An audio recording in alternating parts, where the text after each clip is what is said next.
Welcome.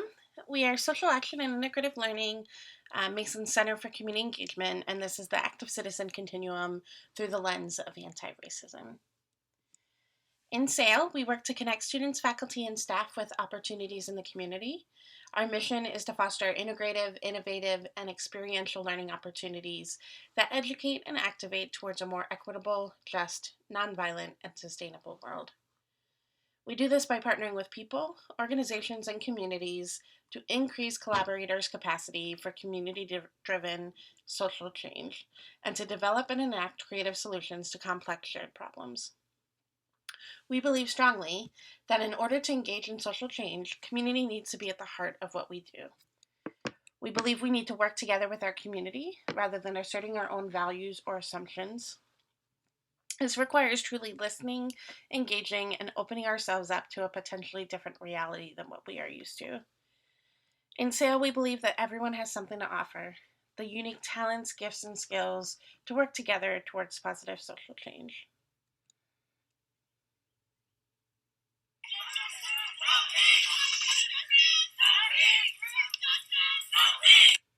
In these moments, we've been feeling a mixture of emotions as we acknowledge the systematic oppression and trauma our Black students and colleagues face every single day. We believe that we, as social action and integrative learning staff, must be a part of the work to support Black students and colleagues and to address systemic racism in our community and on our campus. What's been happening to Black individuals is not new. Rather, it has been consistent and pervasive.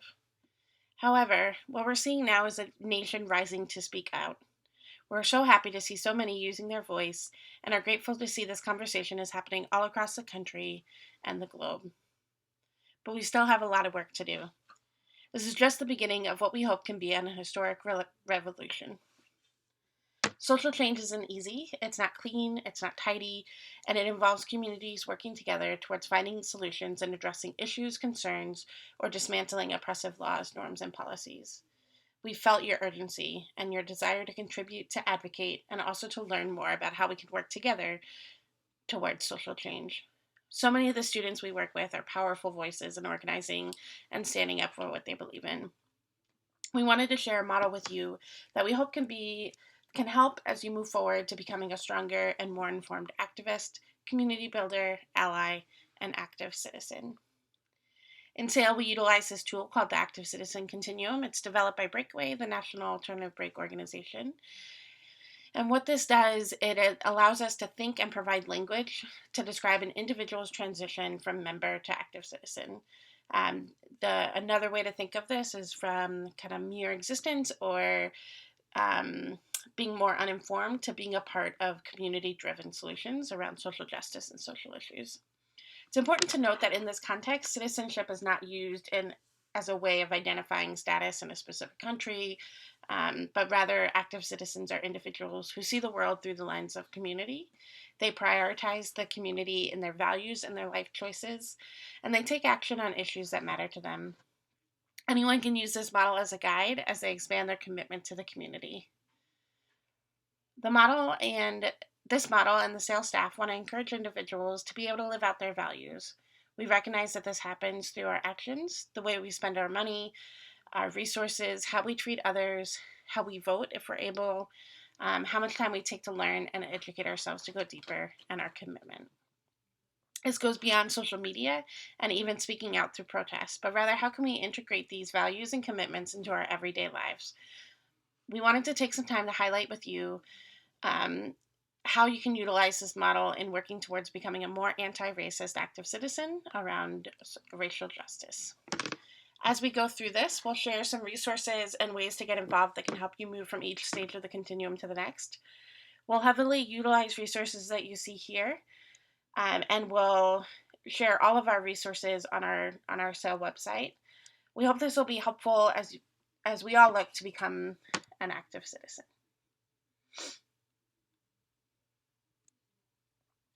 Each person may identify with a different stage, and we encourage you to think about where you might be in this continuum and where you might be able to access resources that can move you forward and align your values and your actions. We'd also like to point out that this model can be very US centric, so it may look different in other countries or cultures, but we hope that this can be a starting point for identifying what this can look like in your own life and community. In the first stage of Janet Helm's white identity model, contact is when the individual adheres to this colorblind motto. So it might look like, I don't see color, we're all humans. Someone in the contact stage may see racial differences, but don't really find it salient, and in fact may feel that racism is promoted by the discussion and acknowledgement of race as an issue. So the more we talk about it, the more harmful it can be. In very much the same way, the member stage of the active citizen continuum focuses on issues concerned to an individual's self and their family's needs, and may not prioritize, think about, or feel impacted by this social issue on a regular basis. Because they may not be impacted by race or racial injustice personally, it may not be quite as salient. It may not be as significant for them. Conversations around race can feel uncomfortable and political. In this stage, or someone in the context stage may not be able to recognize areas in which they have privilege. Someone may recognize racism in its overt forms, but they may feel like they don't consciously or purposefully engage in racist acts. To move from this stage, folks will need to take some time to understand the lived experience of a Black person and start to read resources around white privilege, racial bias, inequality. We want to note pretty strongly that not to ask a Black person, Indigenous person, or person of color to explain racial justice to you. There's plenty of resources to help you understand how race, bias, and privilege shows up in your own life.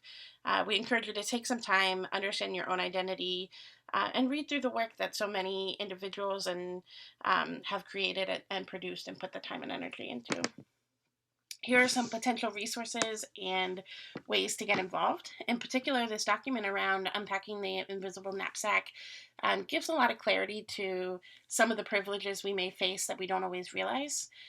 The racial bias test from Project Implicit at Harvard is also a really great way to examine your biases and kind of think through how this might show up for you. While moving from member to volunteer around issues of race and anti-Blackness, folks will take time to educate themselves and talk to others.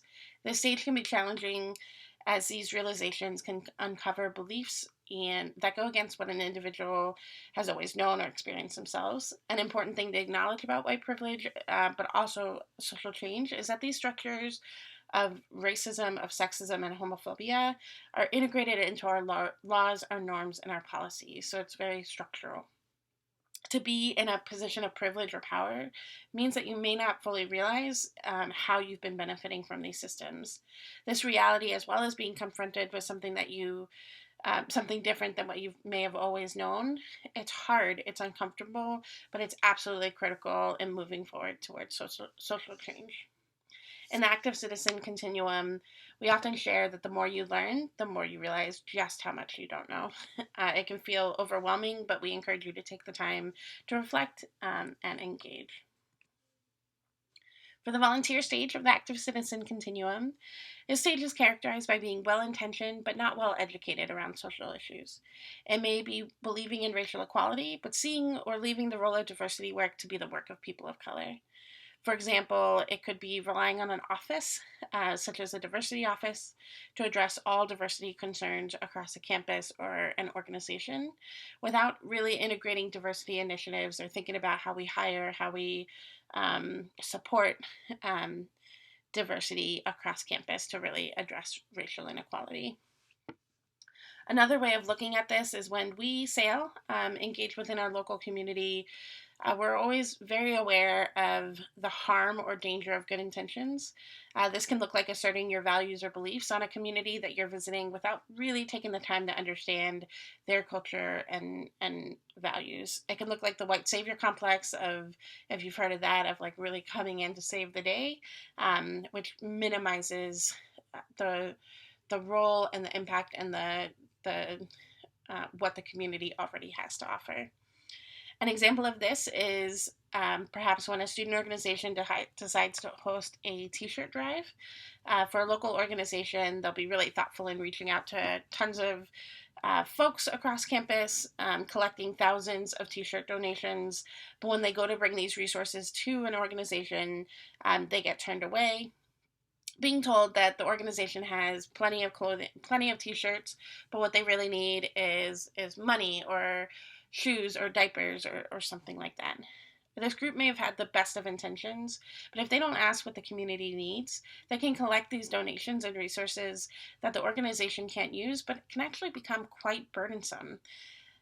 We may assume what someone may need rather than taking the time to really listen and engage.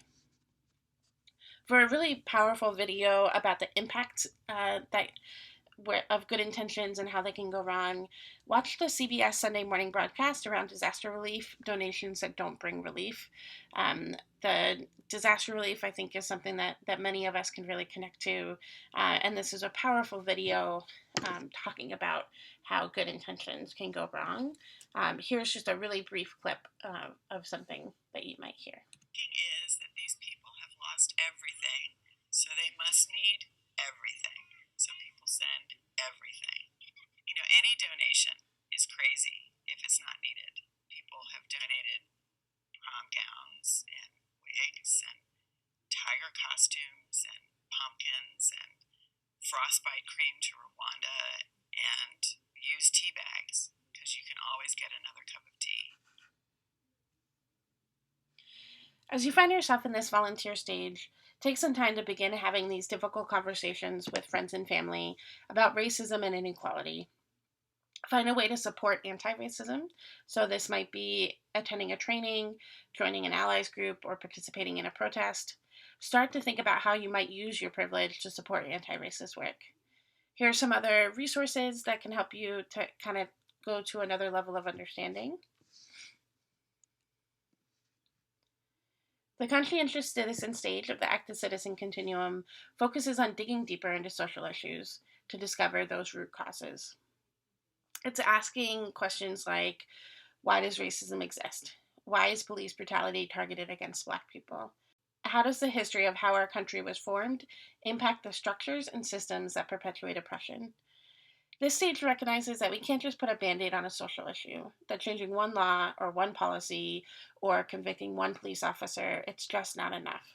That the larger system and root cause needs to be identified, changed, and sometimes deconstructed. By looking at the entire system and not just individual acts or experiences, you can start to see patterns that impact the way we live our lives and treat one another. Moving from this stage to becoming an active citizen means solidifying your beliefs and having this become part of your own identity. In this stage, begin to work against systems of oppression rather than seeing racism as individual actions. It's being able to embrace your own identity and what that means while also working alongside Black, Indigenous, and people of color. To move beyond this work is to actively be anti-racist, to identify ways that this can be integrated into your entire life and not just during times of need or crisis. We encourage you to really think about some of these reflection prompts. Think about the country that you live in. What are some of the national racial stereotypes, whether they're spoken or unspoken, historic or modern, associated with Black women, with Black men, with Black people? How do you see colorism at work in this country? And how do you see colorism at work in your own prejudicial thoughts? Dig deeper. How are laws, norms, and policies set up to create racial disparity and discrimination? The final stage of the active citizen continuum is the active citizen stage. In this stage, folks will live out their values through their everyday actions. Community will become a priority in their values and life choices, and this includes actively confronting and addressing social issues. It means thinking about how we spend our money, where we focus our attention, how we engage with our local government, how we're able to promote and lift up marginalized voices. It also means examining policy structures and the way that we engage with one another. Being an active citizen around racial justice doesn't mean that we no longer have anything left to learn. Rather, it means that we've committed to living an anti-racist life, to challenge racism, and to make choices and decisions that affirm anti-racism and reject racist laws, norms, and policies. This is an ongoing commitment and a way of being.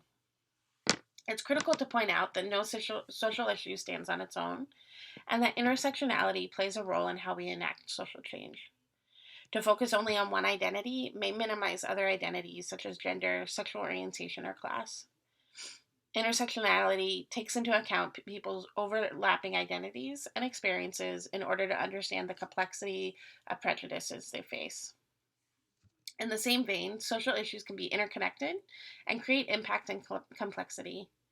For example, addressing a system of police brutality will also need to examine or address issues around housing, around education and how schools are funded, around the school to prison pipeline, environmental racism and environmental justice, and so much more.